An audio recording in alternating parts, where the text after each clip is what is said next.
Two police cars were parked in front of my house. My neighbor stood across the street smiling. And the HOA president was holding a stack of papers like he had just won the lottery. But the strange part? The police weren't there for me. They were there for him. Because 3 hours earlier, that same man had told me something I will never forget. Your house doesn't belong to you anymore.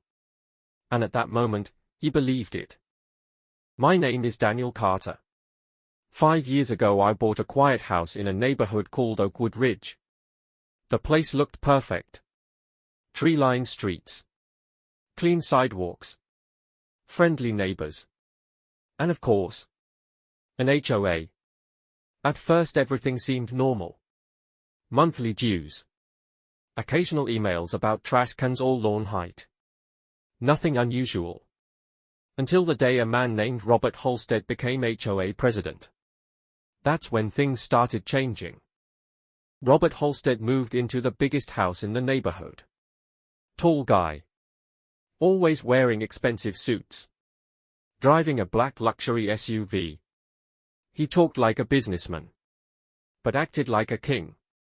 Within 6 months of moving in, he ran for HOA president. No one else wanted the job. So he won. Unopposed. That's when the rules started getting strange. The first letter arrived on a Tuesday morning. It said my mailbox color violated HOA standards. Fine, $150. I laughed. It was the same mailbox that had been there for 10 years. But I paid it anyway. Because I didn't want drama. That was mistake number 1. 2 weeks later, another letter arrived. This time it said my driveway had illegal cracks. Fine, $300.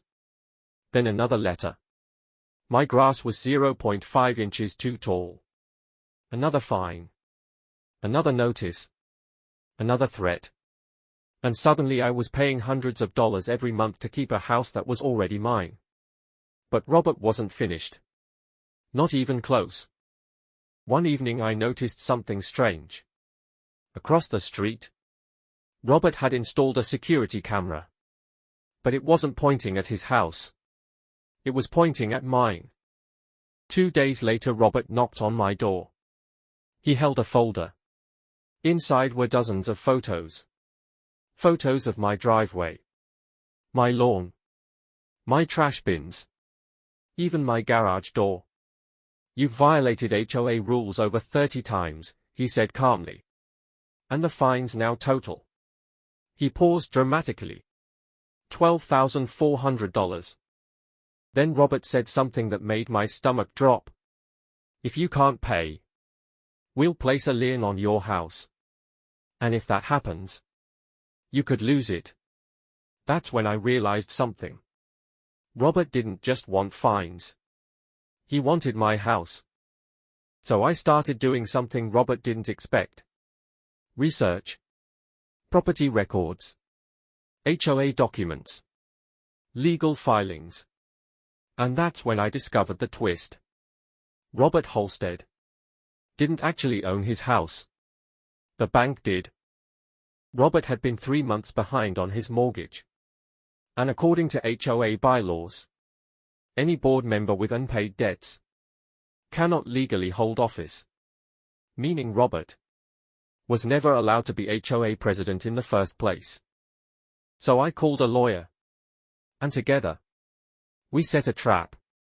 The next HOA meeting was scheduled for Friday night. Robert planned to vote on placing a lien on my house.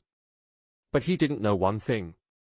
That meeting was about to end his career. 40 people showed up. Way more than usual. Robert walked in smiling. Confident. Ready to vote. Then I stood up. And placed a document on the table. A court order. My lawyer explained everything. Robert's unpaid debts. His illegal presidency. The fake fines. The surveillance. The room went silent. Then someone started clapping. Then another. Within minutes the entire room turned against him. Robert tried to leave the meeting.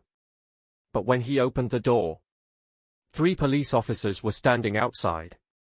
Someone had reported fraud. And Robert Halstead was about to have a very bad night. 6 months later, Robert's house was foreclosed. The HOA completely changed leadership. And my house? Still exactly where it belongs. Because sometimes the best way to defeat a bully is simple. Evidence.